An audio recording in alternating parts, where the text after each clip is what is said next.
Hello friends, welcome to IS Point. Today is July 12th and we are going to analyze the articles of the Hindu. So the first news item is the tough times.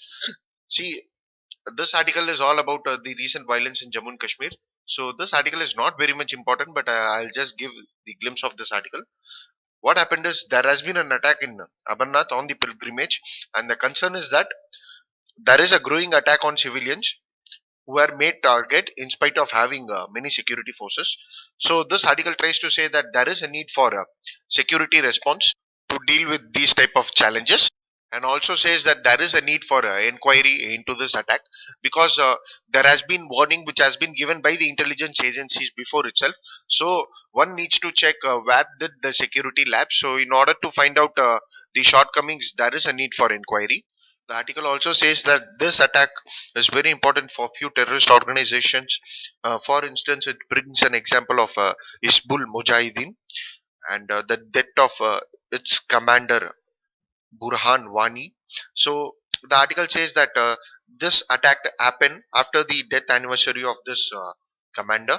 While saying all this, this article says that many estimates suggest that the death rate has been increased in Jammu and Kashmir recently in the last decade, and there are also evidences of video clips that reveal that the attack in Jammu and Kashmir are coordinated by several terrorist organizations like Lakshar-e-Taiba, Isbul Mujahideen, and Jaish-e-Muhammadin.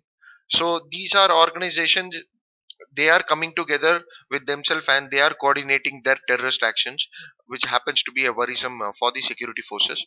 And this article states that these attacks can be brought to standstill only by the security strategy, and there is a need to increase the civil administration domain and to ensure effective ways to curb it. And there is also need to increase the intelligent agencies through human skills enhancement and technological advancement.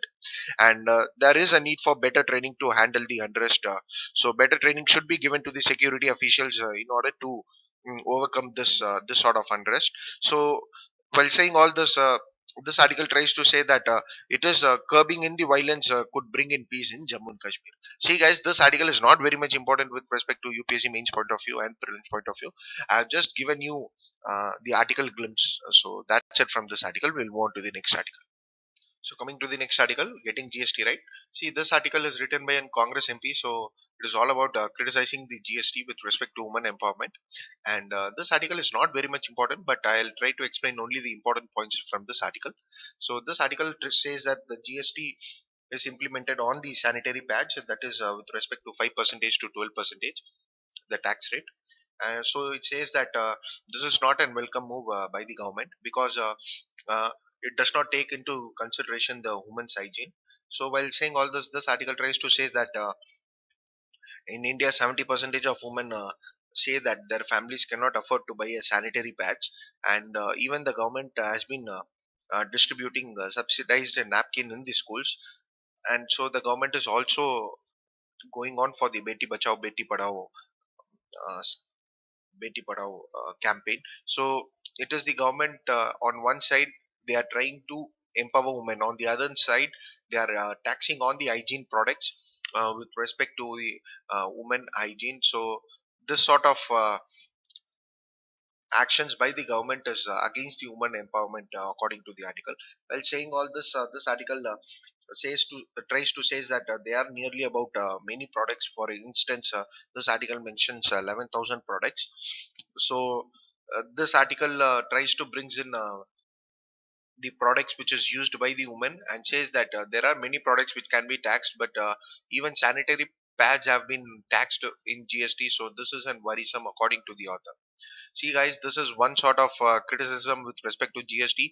And before 3 days, there was another article in the Hindu comment which criticized the GST with respect to the disabled products. So even GST is levied on the disabled products, that is of 5%. So one could use this as a criticism in writing your GST answer writing.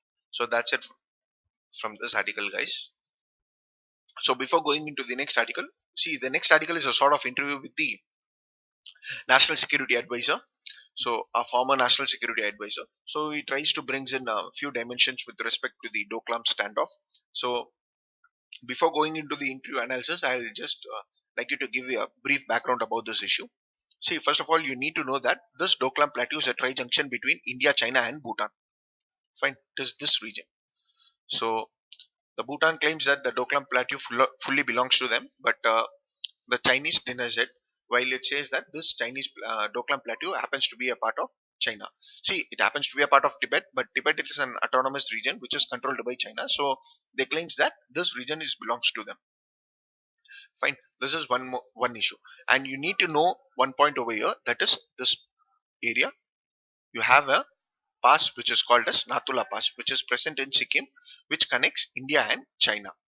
So few years back, India and China has signed a pact that pilgrimage from India with the help of Nathula Pass will reach Mansarovar. Mansarovar happens to be a pilgrimage spot. So the pilgrimage from India with the help of Nathula Pass will reach Mansarovar. So this was and then the Nathula Pass was opened a few years back. Now the Chinese claims that because of the increasing pilgrimage in this region, the China is going to construct a road over here. Fine, and they have deployed military troops here. But this is not seen as a real issue with respect to India. Indian feels that this is not the reality because of rising tension with China with respect to many issues. One could see that India is not granted membership in NSG, that is the Nuclear Suppliers Group. It is because of Chinese resistance and India resistance to One Belt One Road initiative, because India has not accepted this One Belt One Road issue, and even this CPEC, that is the China Pakistan Economic Corridor, which passes through POK. So these factors and the difference of opinion with respect to China, and even India has many differences of opinion with respect to the string of pearls and Chinese dominance over the South China Sea and India presence in Vietnam. So these are many dimensions which could be taken into consideration, and one could see that there is a difference of opinion and conflict is going on with respect to India and China. So Chinese troop present in this region is a worrying factor for India. And one more reason for worrying for India is this point, which happens to be the Siliguri point. This point is also called as chicken neck. Fine.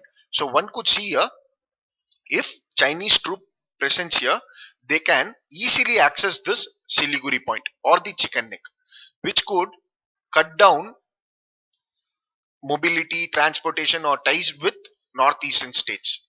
So one could see that if this Siliguri point is accessed by China, then that then the link between the northeastern states and the central India could be easily cut off because of presence of Bangladesh in this region. So this is also a worrisome with respect to India.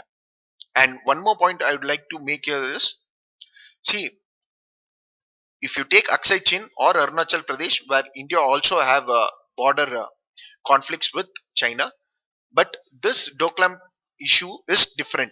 It is because it involves three nations. That is, it also involves Bhutan, and Bhutan do not have good diplomatic ties with China, and Bhutan diplomatic ties with India is very good. And one could notice that the friendship treaty was signed between India and Bhutan in 2007, and India has been helping Bhutan in many ways. So the diplomatic ties with both the nations is very good.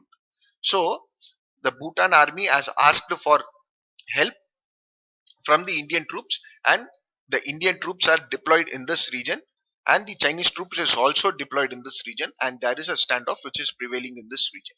So this is the issue with respect to the Doklam Plateau. See guys, I have also taken a full issue on the Indo-China border dispute, that is with respect to the Aksai Chin and Arunachal Pradesh. I have given you the link in the below description. You can just have a go through. And I will also like to make one more point, that this issue is very much important with respect to the UPSC point of view, because this issue is in the news frequently, and one could expect a question in the mains. So we'll move on to the article now. So coming to this article analysis, see guys, I have just taken a few important points from this interview, so which could be helpful in your mains answer writing. So the National Security Advisor says that Things have been different in the past, where a solution could be reached, that is a modus vivendi could be reached, and now the issue has been different, according to the National Security Advisor, which involves three nations at stake. That is, it also involves Bhutan. So even the construction of the road in the particular area means that Chinese will be permanently present in that region. So which happens to be a worrisome issue, and the National Security Advisor also says that one should not engage in the theories, and one should not engage in ideologies. Rather than one should go with the official statements, that is the clear cut statements which the Chinese government makes. And this and the Chinese government claims that this Doklam standoff happens to be a serious issue to them, which is a concern with respect to the National Security Advisor.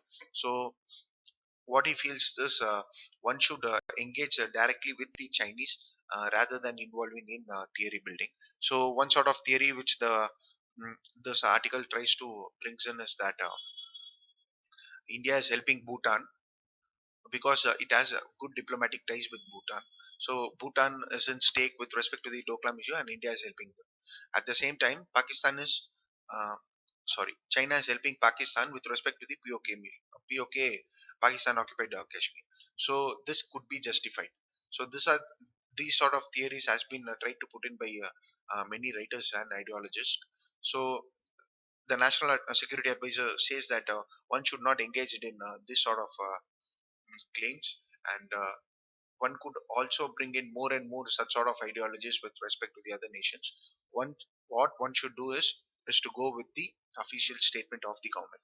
So that is what he feels, and he also tries to say that one should analyze the ground situation of the issue, and both should withdraw the troops from the Doklam region, and then they should engage in talks to bring in the status quo in the region. So this could be a possible step to bring in consensus.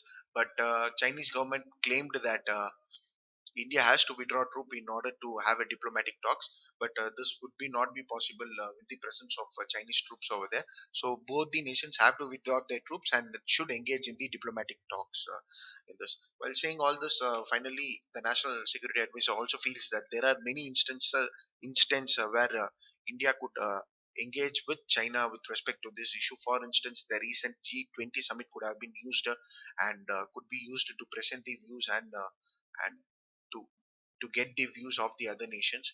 For instance, the BRIC summit is on the way, and one could engage and utilize this sort of summit in order to have an unofficial talk with respect to this agreement.